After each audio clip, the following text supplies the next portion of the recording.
सबसे पहले आप सभी को मेरा प्यार भरा नमस्कार। जैसा कि आप लोगों को पता ही है, मेरा नाम है सुमन और मैं हूं आपकी टीचर और आपकी करियर सलाहकार। प्यारे बच्चों, आज के वीडियो में हम बात करने वाले हैं राजस्थान सरकार द्वारा चलाई गई इंटरकास्ट मैरिज स्कीम के बारे में। जैसा कि आप लोगों को पता है कि पहले भी ये स्कीम गहलोत सरकार द्वारा, अशोक गहलोत जी द्वारा चलाई गई थी ये स्कीम, परंतु 2023 और 24 के बजट में इसको और प्रोत्साहन मिला और ऐसा कहा गया है कि 2023 और 24 के बजट में जो भी इंटरकास्ट मैरिज करेंगे युवक और युवती, उनकी जो उनको कुछ धनराशि दी जाएगी। और पिछले साल तक ये धनराशि 5 लाख में दी जाती थी कैश के रूप में, लेकिन इस साल जो धनराशि है वो 5 लाख से बढ़ाकर आपको 10 लाख दे दी जाएगी। तो जान लेते हैं इस स्कीम के बारे में, बेसिकली कौन कौन इसका लाभ ले सकता है और बेसिकली ये स्कीम किस स्कीम के अंडर चलाई जा रही है और इसका उद्देश्य क्या है। तो देखिए, सबसे पहले अगर मैं इसका उद्देश्य की बात करूं तो जैसा कि आप लोगों को पता है कि हमारे समाज में आज भी जो इंटरकास्ट मैरिज है उसका विरोध देखा जाता है ना। आपके स्टेट में कहीं ना कहीं इसका देखा जाता है। तो उन्हीं असमानताओं और उसी सामाजिक कुरीतियों को कहीं ना कहीं ख़त्म करने के लिए ये अशोक गहलोत जी ने एक पेशकश पेश की है उन युवक और युवतियों के सामने जो कि आने वाले भविष्य में विवाह के लिए होंगे।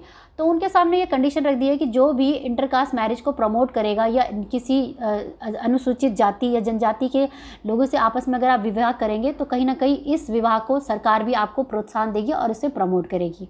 तो उसी स्कीम के अंतर्गत ये कहा गया है कि आपको 10 लाख रुपए की धनराशि दी जाएगी।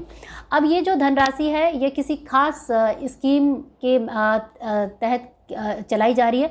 उस स्कीम का जो नाम है वो है doctor Sabita Ben Ambedkar intercaste marriage scheme. ठीक है, कभी ये क्वेश्चन आ सकता है आप लोगों के कि जो राजस्थान गहलोत सरकार द्वारा जी ये स्कीम चलाई जा रही है, तो आपने इसका साफ साफ है doctor Sabita Ben Ambedkar intercaste marriage scheme के अंतर्गत।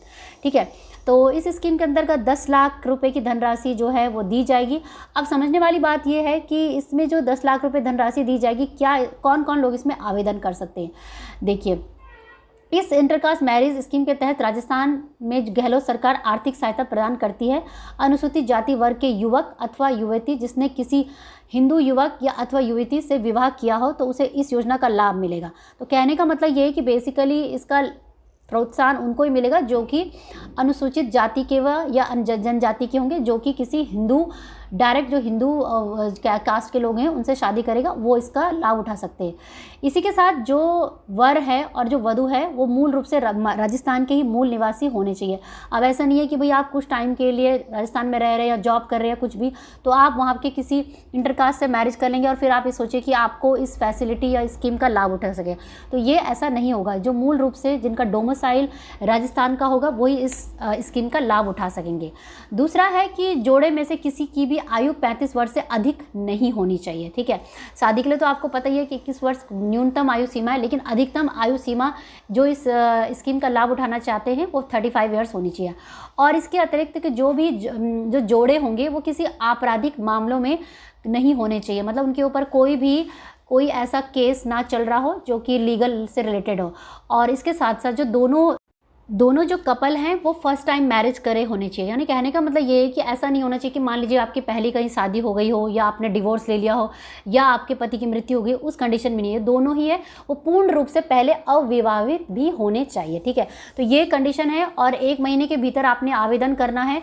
लेकिन इसमें आपको अपना जो शादी का है प्रमाण पत्र वगैरह सभी पंजीकरण इत्यादि करवाने होंगे। इसके साथ साथ ये भी कहा गया है कि जो भी इसमें आवेदन करेंगे, ऐसा नहीं है कि 10 लाख रुपए बोले हैं तो सीधे 10 लाख रुपए आपको मिल जाएंगे। इसमें ये होगा कि कुछ अमाउंट जो होगा वो फिक्स डिपॉजिट में मिलेगा और कुछ अमाउंट जो है वो आपको कैश के रूप में दिया जाएगा। ठीक है, तो इसके लिए आपको जब शादी करेंगे उसके बाद आप कहीं ना कहीं अपनी शादी का पंजीकरण करवाएंगे, अपना बैंक में जॉइंट अकाउंट खुलवाएंगे और उसी के बाद आपको इसका पूर्ण रूप से लाभ मिल पाएगा। तो ये है वो पूरी स्कीम जो कि हमने पढ़ी है Sabita Ben Ambedkar intercaste marriage scheme के अंतर्गत, और राजस्थान सरकार द्वारा इसका पूर्ण रूप से स्वागत किया गया है उन सभी अनुसूचित जनजाति के लोगों के लिए जो कि इस कैटेगरी में आते हैं। तो I think it is a very good step has been taken from the Rajasthan सरकार। लेट्स सी कि किस तरीके से इसको आगे ये कंटिन्यू रहेगा। और ये भी देखा गया है कि इस स्कीम के अंदर ऑलरेडी बहुत सारे लोगों ने अपना आवेदन किया है। 2022 में इसमें बहुत सारे करीब 208 कपल जो है इनको फ़ायदा मिला था इसमें, ठीक है। अब देखते हैं 2023 और 24 के जो आंकड़े आएंगे उसी के बाद पता चल पाएगा, ठीक है। तो ये था आज का वीडियो। उम्मीद करती हूँ वीडियो आपके लिए बहुत ही हेल्पफुल रहा होगा। ऐसी अन्य जानकारियों के लिए, अपडेट्स के लिए और जितने भी बर्निंग टॉपिक्स होते हैं करंट अफेयर्स से टॉपिक के लिए आप चैनल को निश्चित रूप से सब्सक्राइब करके जा सकते हैं। तो बाकी अगर आपकी भी कोई राय है तो आप निश्चित रूप से कमेंट करके अपनी राय दे सकते हैं। तो मिलेंगे मेरे कुछ नए अच्छे इंटरेस्टिंग वीडियो के साथ। तब तक के लिए जय हिंद, जय भारतम, जय हिंद, सत्यमेव जयते। धन्यवाद। जय हिंद।